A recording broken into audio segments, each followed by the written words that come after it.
Harka fuunee akkam jirtu kabajamtoota daawwattoota keenya oduu isaa kanaaf jennee qabannee dhiyaanne irraa oduu waliin aan margee tasfaati. Yuunivarsiitiin Wallaggaa barattoota 3,000 ol ta'an digirii tokkoffaa lammaffaa sadaffaan barsiisaa ture eebbisiise. Maskaram Baayiruutu dhiyeessa.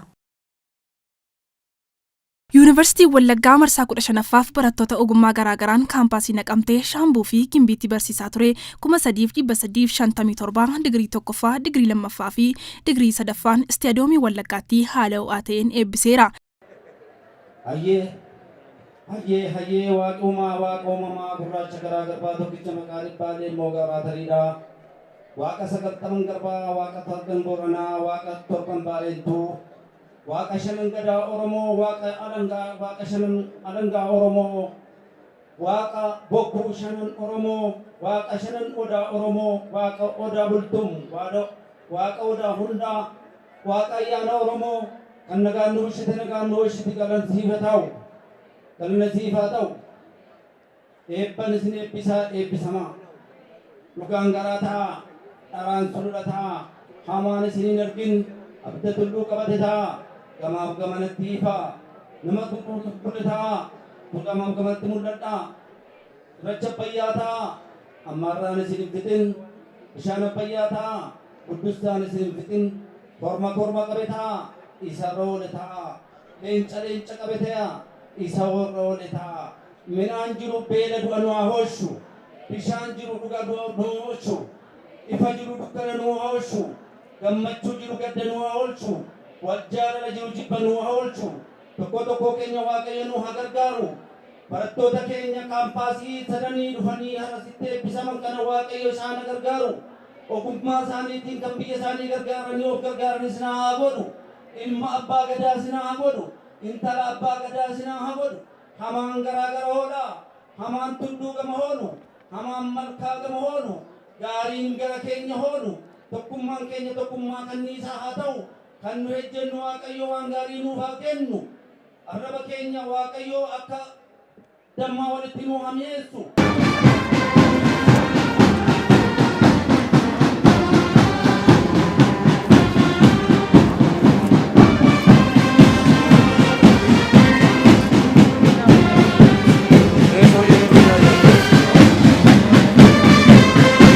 Kanneen keessaa 1,145 shamarran yommuu ta'an eebba kanarratti pirezidaantii Yuunivarsiitii Wallaggaa Dr. Hasan Yesuuf ergaa eebbifamtootaaf maatii eebbifamtootaaf dabarsaniiru.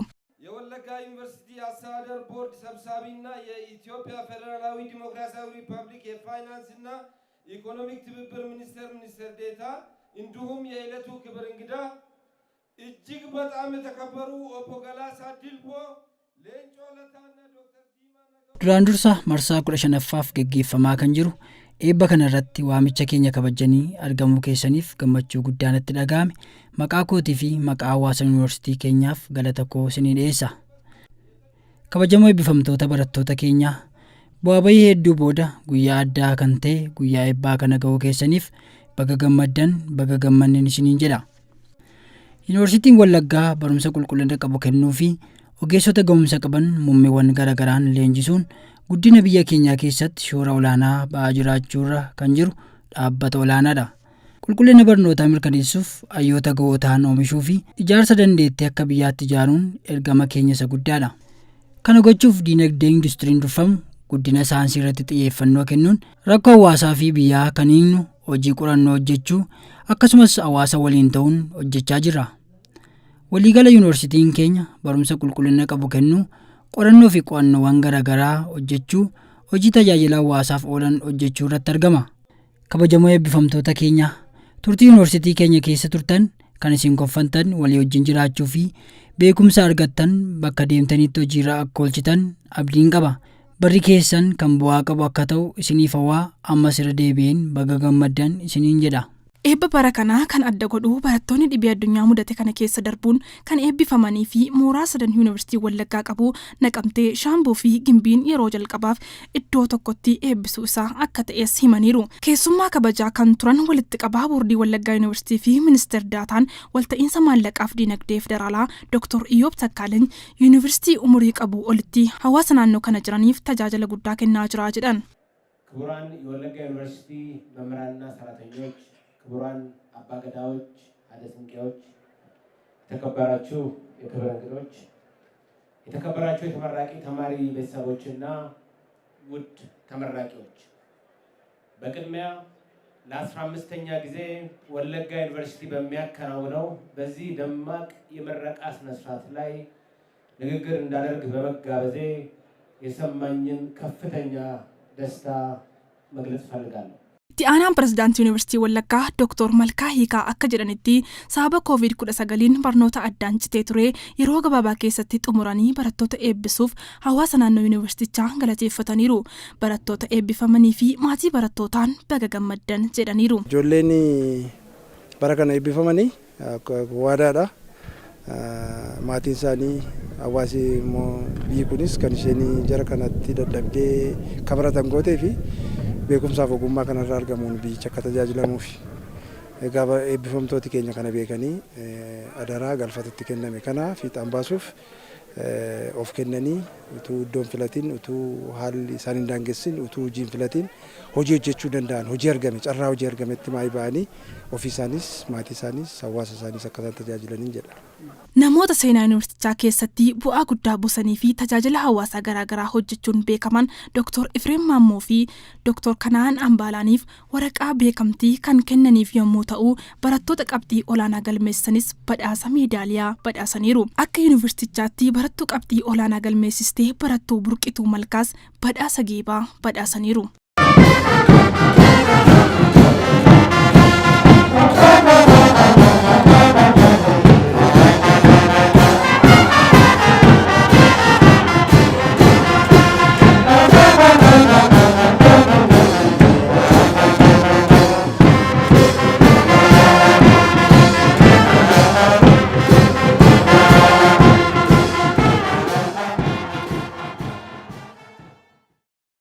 Barattootni eebbifaman haala rakkisaa addunyaa mudatee COVID-19 keessa darbuun eebbifamuu isaaniitti akka gammadan himaniiru. Ogummaa argataniinis hawaasa isaanii akka tajaajilan dubbataniiru. Maqaan koo Burqituu Malkaan jedhama. Kanan baradhu dipaartimentii Kompiitar Saayinsiidha.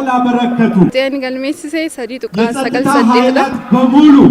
Arraga'uu koodhaaf gammachuu guddaadha kan natti dhagahame. Sababni isaa dadhabbii waggaa afurii duras waggaa olii ture hundumaa walitti qabata waan ta'eef dadhabbii amma kanaa booda qabxii akkanaa galmeessisuun hedduu gammachuu namatti dhageessisa. Hedduu gammadeera. Sirriidha waggaa yeroo keenya keessatti koronaan rakkina tokko ture. Sababa koronaaf jecha ji'a 9 naannoo ji'a 9tti kan siquu fi barnoota irraa adda baanee ture. Yeroon sun hedduu cimaa ture, hedduu rakkisaa ture.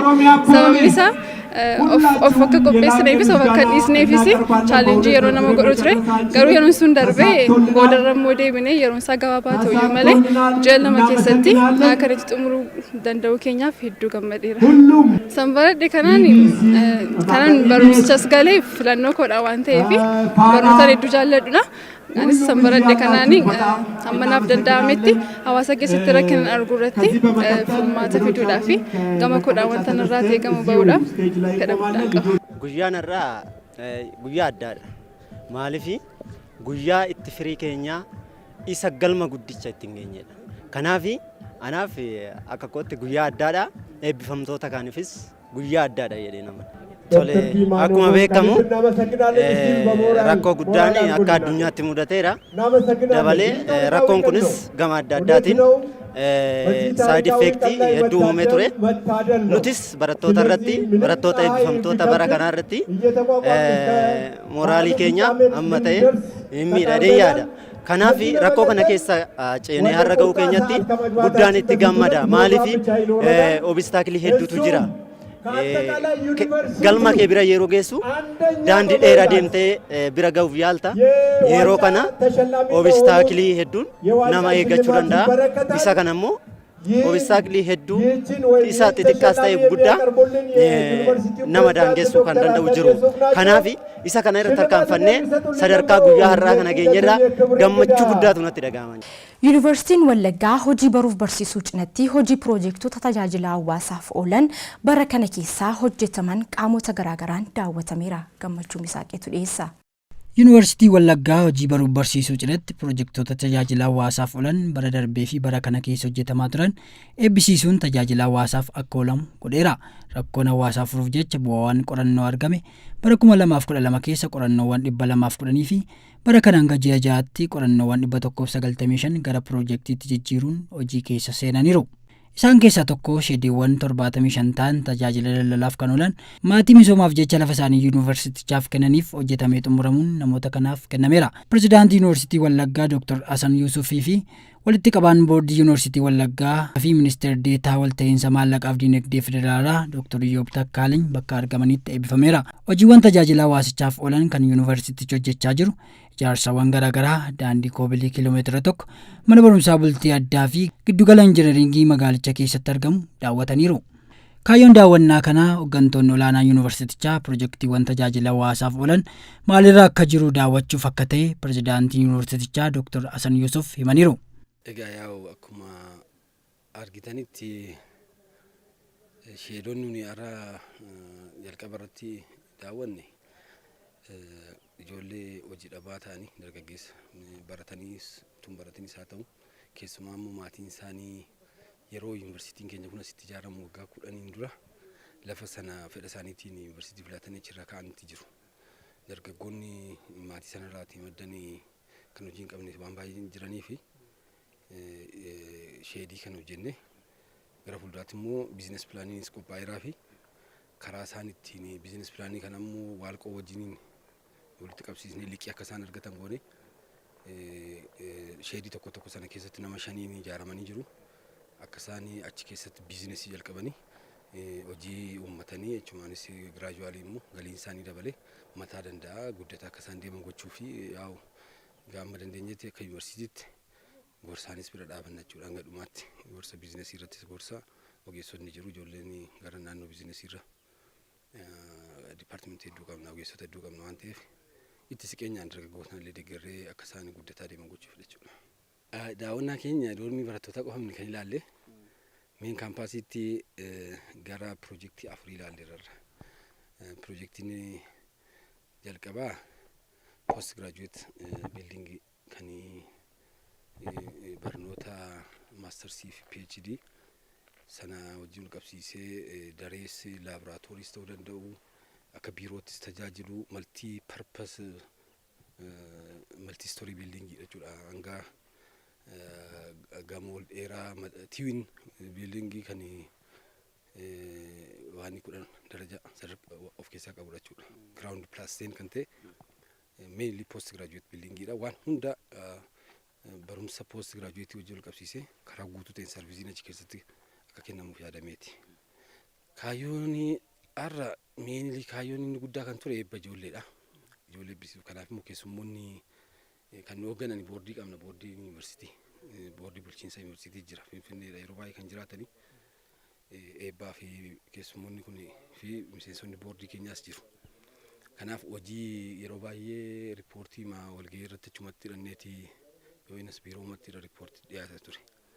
Amma immoo wanti hojjetamee jiru lafarra jiru yaa akkuma superviizhinii akka riippoortii dhiyaatu kana verifaayii godhachuufis ilaaluun barbaachisaadha lafarratti maaltu hojjetamaa jira. Maalti deemaa jira kan jiru beekuu waan qabaniif kaayyoon isaa warri qaamni instituushinii walumaan bushina boordii kanatti irra olaantummaatiin nu bushaa isaanis akka ilaalanii hojii kan akka nu deeggaraniif gara fuulduraatti keessumaatti hojiin kun baay'ee guddaa barbaada.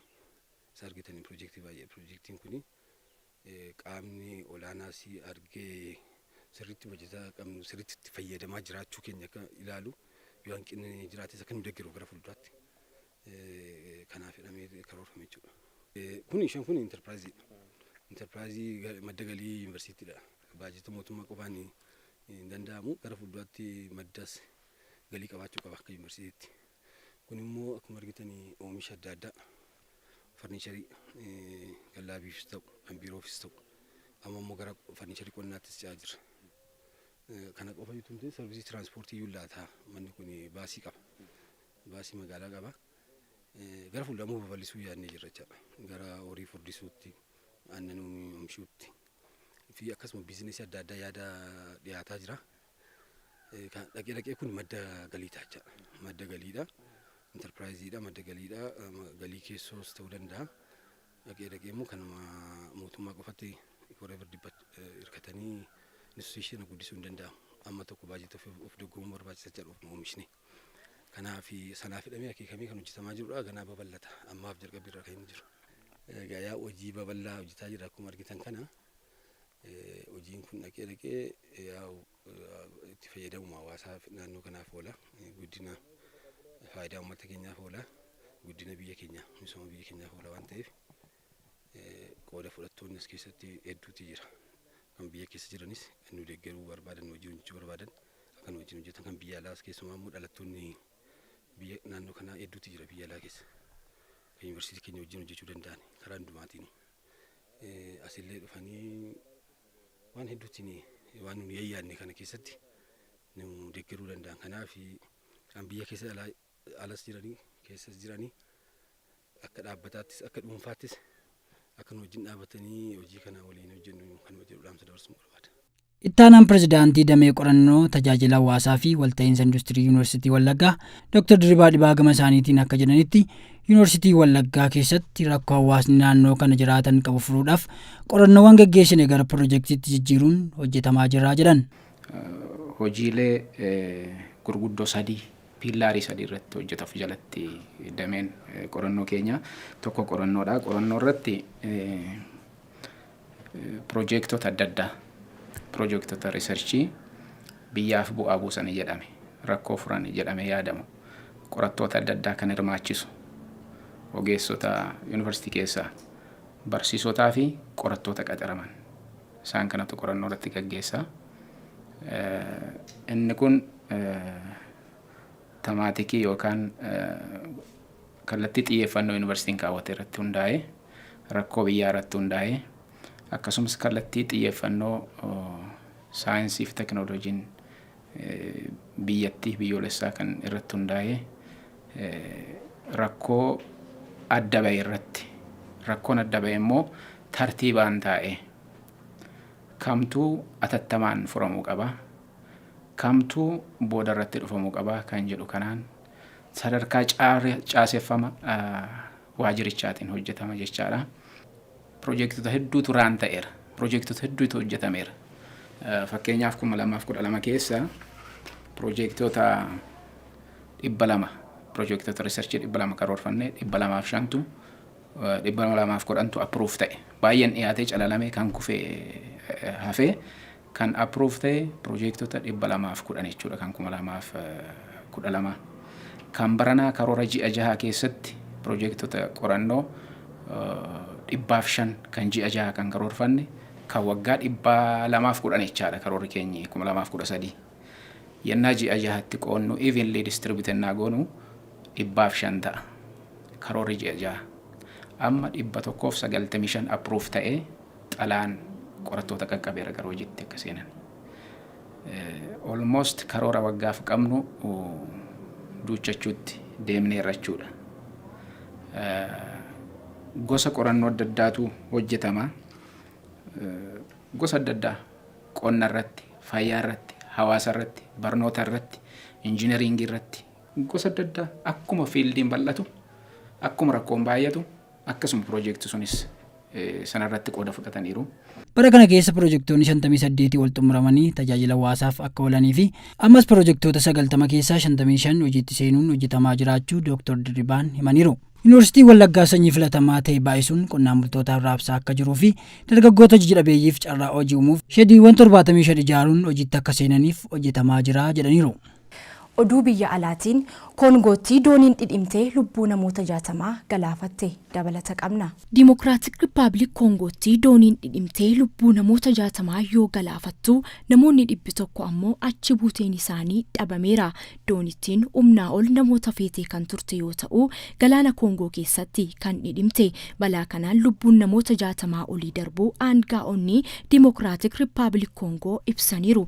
Gama biraatiin namoonni 300 balicharraa hafuun isaanii dhaga'ameera. Ministeerri dhimmoota deeggarsa namooma Koongoo Steve Mabikaay doonichi dhidhimuuf itti gaafatamoo kan ta'an akka himataman waamichi dhiyaateera. Doonittiin imaltoota 700 ol feetee kan turte kan ibsame yoo ta'u namoonni 100 achi buuteen isaanii dhabameera. Maddi oduu kanaa BBCdha. Egaan kabajamtoota daawwattoota keenya oduun guyyaarraaf jennee kana fakkaata ture waan nu daawwattaniif galanni keenya guddaadha. Qophiilee mo'aafan waliin turtii gaarii.